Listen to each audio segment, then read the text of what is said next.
Hello everyone. तपाईहरुलाई कहिले अचम्म लागेको छ कि एउटै राशिको दुईजना मान्छेहरुको पनि कस्तो छुट्टा छुट्टै स्वभाव, छुट्टा छुट्टै व्यवहार, छुट्टा छुट्टै लाइक काम गर्ने कस्तो छुट्टै छुट्टै पर्सनालिटी हुन्छ कि एउटै राशिको दुईजना मान्छेहरु। यो चाहिँ किन हुन्छ त हैन? एउटै राशि हुँदैमा सबैको व्यवहार स्वभाव त्यही हो भन्ने चाहिँ हुँदैन है। एउटै राशिमा 3 वटा नक्षत्र हुन्छ र एउटै नक्षत्रमा 4 वटा पदा हुन्छ। लाइक वृश्चिक राशिकै कुरा गर्ने हो भने जसको चाहिँ नाम नाबाट स्टार्ट भएको हुन्छ, नाबाट स्टार्ट भएकोहरु सबैजनाको अनुराधा पदा 1 हुन्छ, नीबाट स्टार्ट भएको सबैको अनुराधा पदा 2 हुन्छ, नुबाट स्टार्ट भएको सबैको अनुराधा पदा 3 हुन्छ, अनि नेबाट स्टार्ट भएको सबैजनाको अनुराधा पदा 4 हुन्छ।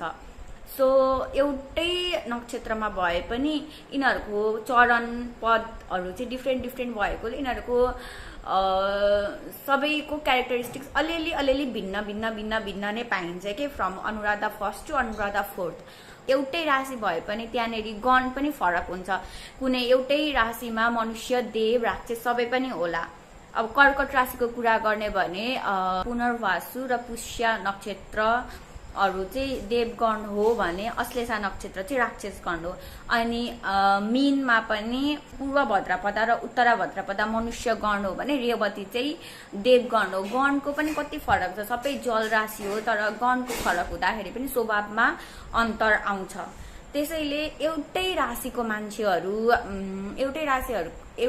मान्छेहरु हो भन्दैमा सबै स्वभाव सबै गुण एउटै हुन्छ भन्ने हुँदैन। अनि यो चाहिँ मैले पुरै चन्द्र राशिको आधारमा भनिरहेको छु। वृश्चिक राशिमै विशाखा अनि ज्येष्ठा नक्षत्रहरु राक्षस गणमा पर्छन् भने अनुराधा नक्षत्र चाहिँ देवगणमा पर्छ। त्यो चन्द्रमाले अरु नै कुनै ग्रहसँग युति बनाएको छ भने त्यसको रिपोर्ट अझै अर्कै आउँछ। मेरोमा चाहिँ चन्द्रमा मात्रै छ अनि अगाडिको मान्छेकोमा चन्द्र र राहु छ भने त्यो मान्छेको स्वभाव र मेरो स्वभावमा फरक आउँछ।